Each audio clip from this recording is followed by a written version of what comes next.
Well, it's time for the most confusing award once again, Most Improved Player. The reason I say this award is confusing is because I feel like there's a bunch of unwritten rules between it can't be a guy who's too young and it can't be a guy who was already really good, and I don't know. I mean, to be honest, I think the actual most improved players this year are Embiid, Jokic, and Zion, but I don't think those guys are actually going to be in the running for the award, so I'm going to just kind of move them to the side. Now, that said, I mentioned earlier the young guys thing. I actually do have a couple of guys who are like in their second year, third years or whatever, because again, I don't know what the hell to do with this award. I really don't. Now, before I tell you my main 5 guys, we'll just go rapid fire with a bunch of dudes. Jaylen Brown, Zach LaVine, Clint Capella, Bam, Terry Rozier, Chris Boucher, Colin Sexton, Donovan Mitchell, Mikal Bridges, DeAnthony Melton, Andrew Wiggins, DeJounte Murray, De'Aaron Fox, SGA, Malik Beasley, Gary Trent, Lou Dort, and I believe that's it. Anyway, these are my 5 main candidates. Julius Randle, Jeremy Grant, Christian Wood, Michael Porter Jr., Darius Garland. I think among those 5, the guy who made the most striking improvement, as in wait a minute, what's happening right now, would have been probably Jeremy Grant, because I'm pretty sure we all had the same mentality, which was really, you're going to go to the Pistons and be some go-to scorer? And he actually did it. Now, he also proved that if he's your best player, you're not that great, at least right now. We'll have to see if he improves more, but, Grant's efficiency and his passing and stuff are not where a number 1 option needs to be, but for a guy who went from being a role player to suddenly averaging about 22 points a game, and hitting contested mid-rangers, playing in pick and rolls, and busting out isolations and stuff.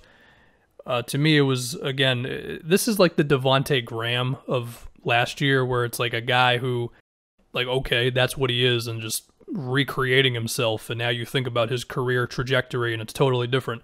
As I say that, Devonte Graham wasn't as good this season, but I don't know. Apologies to Devonte for that one. So it's understandable that Jeremy Grant could be the winner of this thing. To talk about Julius Randle, I think he has become the leader of the group in the past, week, 2 weeks or so. The 3-point shooting has been the big thing. I mean, the one thing you could argue with Randle is, 2 years ago he averaged 21 points a game. To me, he's still gotten a lot better because he was thought of as a maybe doesn't help you win that much type of guy, even if the stats are pretty good. Whereas now, he clearly helps the Knicks win. His efficiency is better. His playmaking just went to a whole nother world. I mean, at one time in the season, he was averaging 7-8 assists a game or whatever. And, I mean, the Knicks run everything through him. It's all that elbow stuff and the handoff plays. And lately, it's just been straight-up isolations and just step-back jumpers and all this.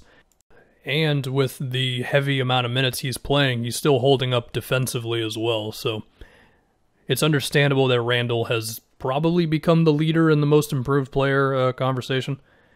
The next one is Christian Wood. So the one thing you could throw at the Christian Wood thing is that he was already doing what he's been doing with the Rockets this year in the second half of the season for the Pistons after they got off of Drummond. I'm still going to put him in here, though. He's just kind of an offensive force at times, whether it's post-ups, making a play off the dribble. I think he's 38% from 3 on about 5 attempts a game or so. His free throw attempts are pretty big as well. Catching lobs. He can kind of just do whatever you want on offense. I mean, the one thing is his passing still needs to get a bit better, but still, the guy has made a huge jump this season, so I think he deserves to be in the conversation, definitely. The next one is Michael Porter Jr., and I could picture some people not putting MPJ in because, again, the unwritten rule, guy too young or whatever. I don't know. Whatever. The guy has been the star that everybody said he was going to be for the last month and a half at this point. And, of course, a lot of it is existing within the Nuggets offense. I think I said when I did the MPJ video that my favorite thing they do is they'll have Jokic and MPJ on the elbows together, and then usually Jokic has the ball, and then they just kind of improv from there, whether it's just a simple screen or a handoff play, or MPJ will cut after acting like he's going to go get the handoff play from Jokic. And then, of course, there's just catch and shoots. There's plays in transition. There's little floppy sets or whatever. And when they need him to, he will create something out of nothing, whether it's a contested three, making something happen in an ISO, pick and roll. His efficiency has been pretty wild. I mean, you go down his game logs, and it's almost every game he's shooting well over 50% from the field. He's also been a force on the offensive glass. He's also really good at just sometimes standing in the dunker spot for plays as well. He's great. And once Murray comes back, you know, MPJ, Jokic, Murray, that's going to be a thing for a decade or whatever. And yeah, get used to the Nuggets because they're not going away. I also want to say MPJ has been better on defense. He has not been as bad as he looked in the playoffs or whatever. And the last one, Darius Garland. So Garland already had the handle and the shiftiness and all that, and he could pull off some good plays, but it was the consistency last year. To be honest, it just didn't seem like he was ready for the NBA to start his rookie season. By the end of the year, he got better. This year, his passing has been way better. A lot of assists to Jared Allen lately. A lot of alley-oops.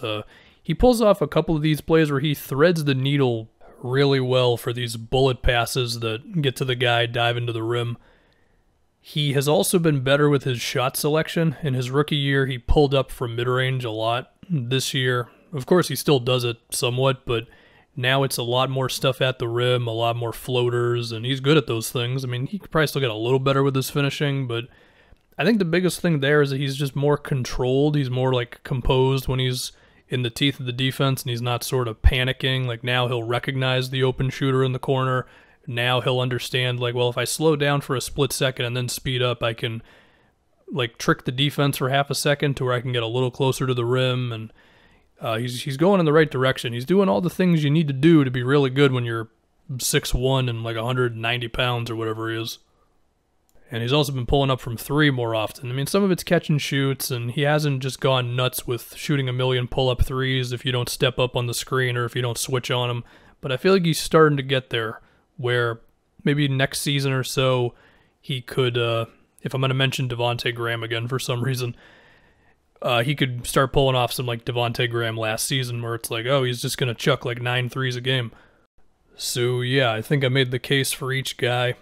Anyway, I'm going to go Jeremy Grant. The guy went from a role player to a 20-point scorer. I think that's a pretty good case. Yeah, the efficiency isn't amazing for a guy who shoots as much as he does, but the improvement was still pretty damn big. Let me just say again, if there were no weird unwritten rules on this award, then it would actually go to either Embiid, Jokic, or Zion.